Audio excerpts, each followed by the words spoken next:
கர்த்தராகிய இயேசு கிறிஸ்து நாமத்திலே உங்கள் அனைவருக்கும் வாழ்த்துக்கள். இந்த நாள் ஒரு ஜெயத்தின் நாள்.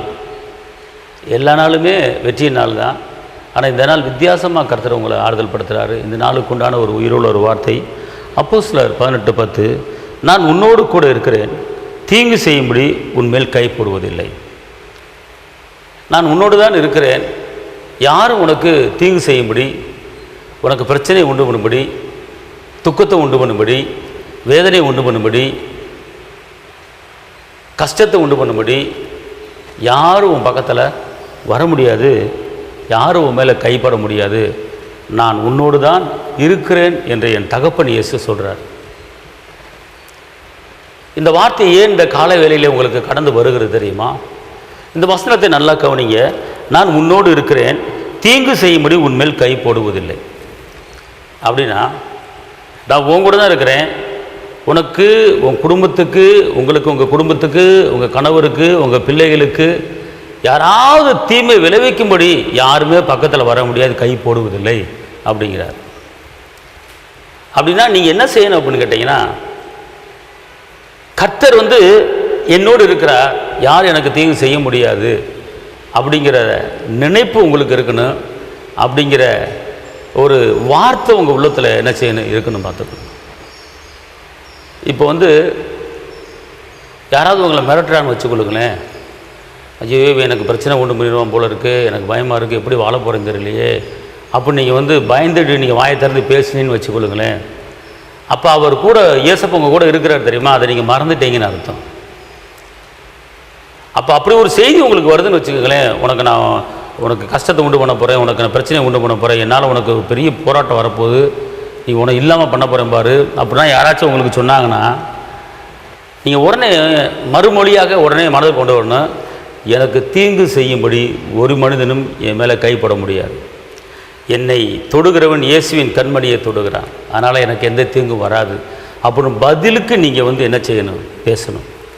அல்லது நீங்கள் அந்த மனிதர்கிட்ட பேசுகிறனாலும் நீங்கள் உங்கள் மனதுக்குள்ளே நீங்கள் வாயை திறந்து பேசும்போது கர்த்தர் யார் மூலமாக தீங்கு வருதோ அப்படி ரிட்டர்ன் அனுப்பிடுவார், உங்கள் மேலே எந்த பிரச்சனையும் வராது. மாறாக எனக்கு இவன் மூலம் பிரச்சனை வரப்போது, அவன் மூலம் பிரச்சனை வரப்போது, எனக்கு பயமாக இருக்குன்னீங்கன்னா அவர் சொன்ன வாக்கு தத்தத்தை நீங்கள் ஓரம் கட்டுறீங்க, அவர் சொன்ன பிராமிஸ் வார்த்தையை நீங்கள் அலட்சியம் பண்ணுறீங்கன்னு அர்த்தம். கர்த்தர் என்ன வாக்கு பண்ணுறாரு, நான் உன் கூட இருக்கிறேன், யாரும் உனக்கு தீங்கு செய்ய முடியாது, தைரியமாக இரு அப்படிங்கிறார். இதுக்கு மேலே யார் என்ன வார்த்தை சொல்ல முடியும்? எங்கள் இந்த உலகத்தில் வாழ்கிறது ஒரு பெரிய பாடுங்க. நல்லா இருந்தாலும் பிடிக்காது, ஒரு மீடியமான வாழ்க்கை வாழ்ந்தாலும் பிடிக்காது, ஏதாவது குறை சொல்லிக்கிட்டு தான் இருப்பாங்க மனிதர்கள். அதே போல் கர்த்தர் நமக்கு கூட இருக்கிறார். இந்த உலகம் பொல்லாங்கனுக்குள்ளே கிடக்கிறது என்று சொல்கிறாரு. அதனால் கர்த்தர் தான் நம்மளுக்கு அரணும் கோட்டையும் கேடகும் பலனுமாக இருக்கிறார். அதனால் இன்றைக்கி வீட்டாரே சத்துருன்னு சொல்லப்பட்டிருக்கு. நம்ம வீட்டாளுங்க மூலமாகவே சில பிரச்சனைகள் வரலாம், ஆனால் கர்த்தர் ஒருத்தர் உங்கள் கூட இருக்கிறார். இஸ்ரவேலின் தேவன், அவர் தூங்குவதும் இல்லை, அவர் உறங்குவதும் இல்லை, அவர் உங்களை காக்கிறவர். அதனால் இந்த நாளிலே யாரை குறித்தாவது உங்களுக்கு பயம் இருக்கிறதா? யாரை குறித்தாவது உங்களுக்கு ஒரு போராட்டம் இருக்கிறதா? அவர் எனக்கு தீங்கு விளைவிச்சுவார் அப்படின்னு போராட்டம் இருக்கா? கவலைப்படாதீங்க, நான் உன்னோடு இருக்கிறேன், யாரும் உனக்கு தீங்கு செய்ய முடியாது. இதுதான் கர்த்தருடைய வாக்கு தத்தம். அதனால் இந்த உலகத்தில் இருப்பவனை காட்டிலும் எனக்குள்ளே இருக்கிறவர் பெரியவர். சரிங்களா? அப்புறம் பிரச்சனை வந்துச்சு, தப்பிச்சு போலையா? சோதனையும் தப்பிக்கலையா? யாக்கோபு சோதனையும் தப்பி வைக்கலையா? சொல்லுங்கள் பார்ப்போம். யோசேப்பு என்ன தப்பு பண்ணார், என்ன பாவம் பண்ணார்? குழியில் விழுந்தார், ஜெயிலில் இருந்தார், கடைசியில் எகிப்துக்கு அதிபதியாக மாற்றலையா? சொல்லுங்கள் பார்ப்போம். யாக்கோபு வனாந்தரத்தில் அனாதையாக போனார், பயந்துக்கிட்டு. கர்த்தர் உயர்த்தலையா? தானியேலை உயர்த்தலையா? சாத்ராக் மேசாக் ஆபத்நேகோ உயர்த்தலையா? எல்லாத்தையும் உயர்த்துவார். அந்த போராட்டத்திலேருந்து விடுதலை கொடுத்து உயர்த்துறார். அதே போல் உங்கள் வாழ்க்கையில் சில பயங்கள் இருந்தாலும் கர்த்தர் உங்களோட இருக்கிற ஆபிரகாமின் தேவன் உங்கள் தேவன். அதனால் ஆபிரகாமின் ஆசீர்வாதம் நமக்கு இருக்குது. ஆனால் நீங்கள் பயப்படாதீங்க, தைரியமாக இருங்க. நீங்கள் பேசுங்க, கர்த்தர் எனக்கு சகாயர், நான் பயப்படேன், மனுஷன் எனக்கு ஒன்றும் செய்ய முடியாது. யாராவது மனிதனை குறித்து உங்களுக்கு ஒரு பயம் இருக்கா? எந்த மனிதனை குறித்தாவது உங்களுக்கு பயம் இருக்கா?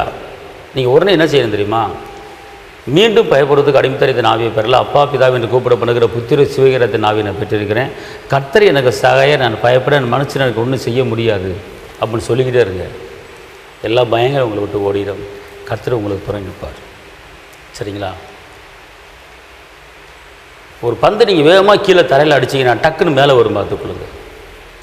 எவ்வளோ ஸ்போர்ட்ஸாக அந்த தரையில் பந்து அடிக்கிறீங்களோ டக்குன்னு ஸ்போர்ட்ஸாக மேலே வரும் பார்த்துக்கொள்ளுங்க. எல்லா மனிதனும் நம்மளை எவ்வளோ தான் கீழே தள்ளினாலும் ஆனால் கர்த்தர் நம்மளை மேலே தூக்குவார். சரிங்களா? கவலைப்படாதுங்க. நான் அனுபவத்தில் சொல்கிறேன், எல்லாரும் ஒதுக்கி தள்ளினாலும் கர்த்தர் நம்மளை மேலே தூக்குவார். அதனால் குடும்பத்தில் உங்கள் வாழ்க்கையில் நீங்கள் நிந்திக்கப்பட்டிருக்கீங்களா? கவலைப்படாதீங்க. உங்கள் வாழ்க்கை மலை மேலே இருக்கிற பட்டணங்களை உயரப்போகுது. நீங்களாம் எலும்பு போகிறீங்க. தைரியமாக இருங்க, சந்தோஷம் இருங்க. அதாவது உங்கள் கூட ஒருத்தர் இருக்காருன்னா நீங்கள் தைரியமாக இருங்க. இயேசு உங்கள் கூட இருக்கிறாரு. பயப்படாதீங்க. அவர் நடத்துவார், உங்களை ஏந்துவார், தாங்குவார், தப்பி வைப்பார், கனப்படுத்துவார். இந்த உலகத்துக்கு முடிவு வருகிற சகல நாட்களில் உங்கள் கூட இருப்பாருங்க. பயப்படாதீங்க. கர்த்தர் பெரிய காரியம் செய்வார். அதனால் உங்களுக்கு நான் அட்சிபிக்கிறேன். தகப்பனை இயேசுவே உம்மை நன்றியோடு துதிக்கிறேன், உம்மை ஸ்தோத்திரிக்கிறேன். இந்த வேளையிலே ஆண்டவரே, நான் உன்னோடு இருக்கிறேன், யார் உன் மேலே கை போடுவதில்லை என்று சொல்கிறீங்க. அதனால் மனிதர்களை குறித்து பயமோ, அதிகாரிகள் குறித்து பயமோ, யாரை குறித்து பயம் இருந்தாலும் ஏசப்பா நீங்கள் கூட இருக்கிறீங்கிற உணர்வு தெய்வ பிள்ளைகளுக்கு கடந்து வரணும். ஒவ்வொரு குடும்பத்தையும் ஆசீர்வதிங்க, தேவைகளை சந்திங்க. இயேசுவின் நாமத்தில் பிதாவே, ஆமென். கர்த்தர் உங்களை ஆசீர்வதிப்பார். ஹல்லேலூயா.